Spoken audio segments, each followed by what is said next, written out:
Saya terkejut menonton video Chania Cita tentang moral tanpa agama apa mungkin. Kenapa saya terkejut? Karena Chania Cita ternyata dia tidak menyadari ada kesalahan dalam pemahaman mengenai penelitian pengetahuan, riset pengetahuan yang dia banggakan itu menggunakan ilmu pengetahuan dan riset agama atau riset tentang sesuatu yang diwahyukan dari Allah sendiri. Kemudian juga, Chania Cita juga tampaknya salah paham bahwa seakan-akan pengetahuan tentang Tuhan itu berseberangan atau bertabrakan dengan sesuatu yang dihasilkan oleh riset atau ilmu pengetahuan.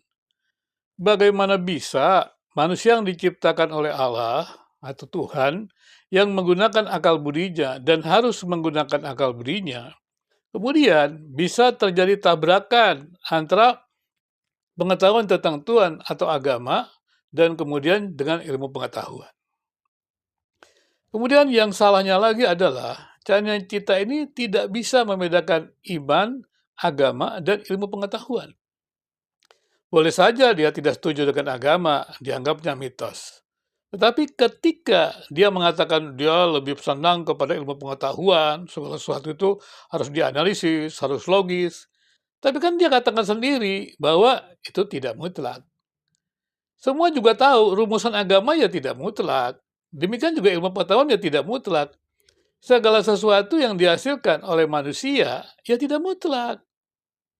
Yang mutlak hanya Tuhan. Tetapi apa betul Chania Cita itu tidak percaya yang mutlak? Dia percaya. Kan dia tahu bahwa dia tidak tahu segala sesuatu. Dan kemudian juga dalam ilmu pengetahuan, dalam riset, populasi tidak terjangkau. Yang ada adalah sampel. Dan manusia kan bukan tidak berawal. Ya, berarti dia berawal. Tapi kalau dia berawal, dia kan tidak ada pada awal dia ada segala sesuatu. Nah, bagaimana dia tahu bahwa dia ada dalam dunia ini karena diadakan atau dengan sendirinya?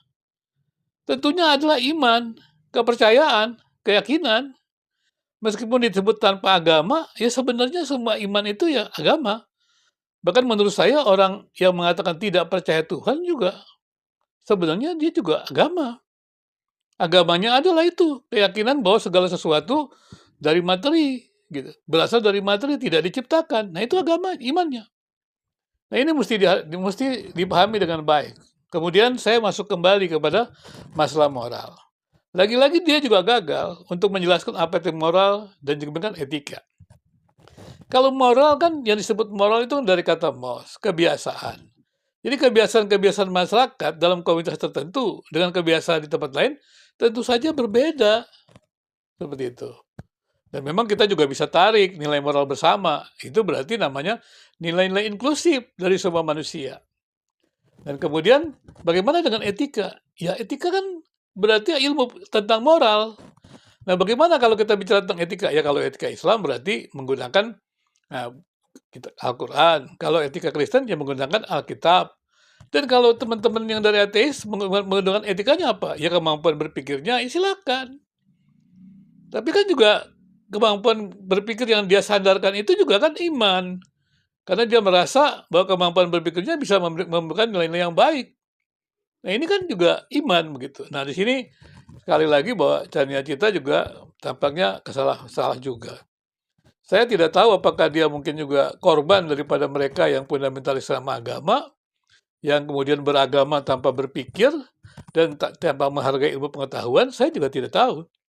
Tapi ya cobalah lihat banyak orang yang beragama, yang pandai, dan bisa riset juga cukup baik. Dan kalau saya lihat juga risetnya Chania Cita ini masih riset awal, maafkan saya nih. Belum sungguh-sungguh menjadi seorang riset yang bagus. Karena kesimpulannya terlalu cepat. Dia katakan juga bagaimana perlunya adanya evaluasi terhadap kebiasaan-kebiasaan kita. Itu kan sudah ada ilmunya. Ya mungkin karena Chania Cita hanya belajar riset, kualitatif, begitu. Dia tidak tahu bahwa ada riset evaluasi mungkin. Saya juga nggak tahu apa dia belajar atau tidak, sehingga jadi heran begitu. Melihat apa yang dikatakan itu. Kemudian dikatakan juga ada perseberangan. Ada orang yang katanya kalau apa namanya, melakukan segala sesuatu yang dosa itu begitu takut. Tapi ketika dia dalam komunitas umum, dia tidak mengikuti peraturan, dia tidak merasa bersalah. Itu berarti sebenarnya dia memang tidak berada dalam komunitas itu. Harusnya kan semua orang juga di dalam komunitas manapun juga dia mengikuti aturan yang sama. Biarpun misalnya saya juga sebagai orang Kristen, saya berada dalam Pancasila, ya mengikuti Pancasila. Dan sekarang kita misalnya dalam agama-agama berada dalam Pancasila, ya kita mengikuti aturan Pancasila. Ketika kita bersama merumuskan nilai bersama, ya kita mengikuti semangat Pancasila, semangat Bhinneka Tunggal Ika.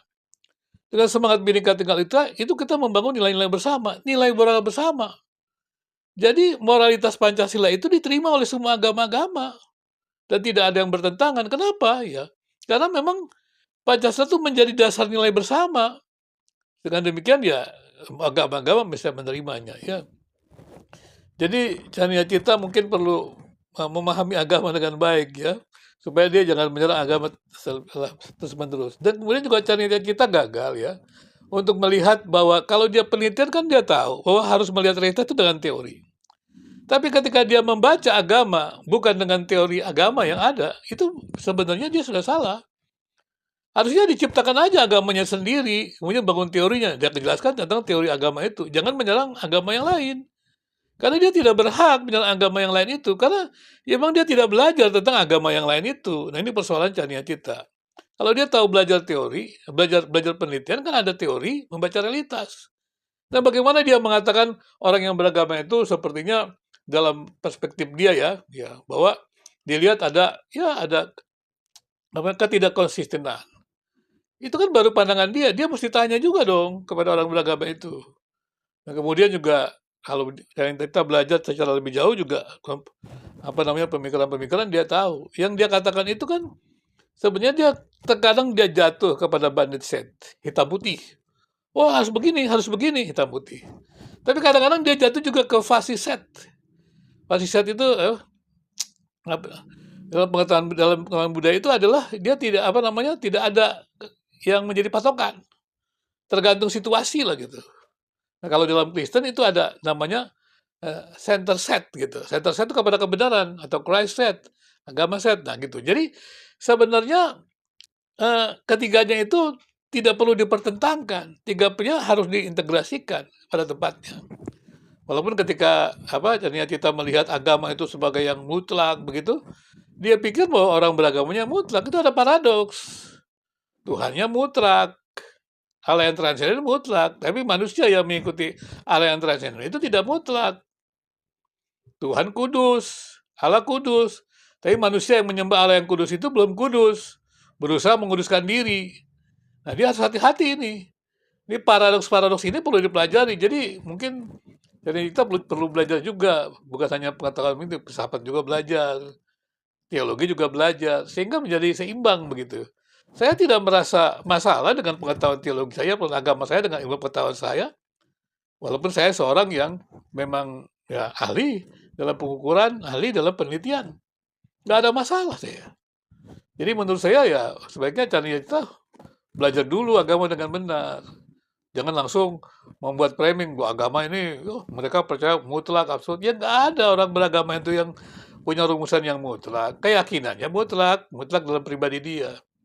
Ya, sekali lagi itu pandangan saya ya. Mungkin lain kali saya juga akan mencoba menjelaskan. Jadi teman-teman yang mendengarkan video saya ini silakan berikan masukan ya terkait apa bahasan saya tentang Chania Cita tentang moral tanpa agama, apakah mungkin.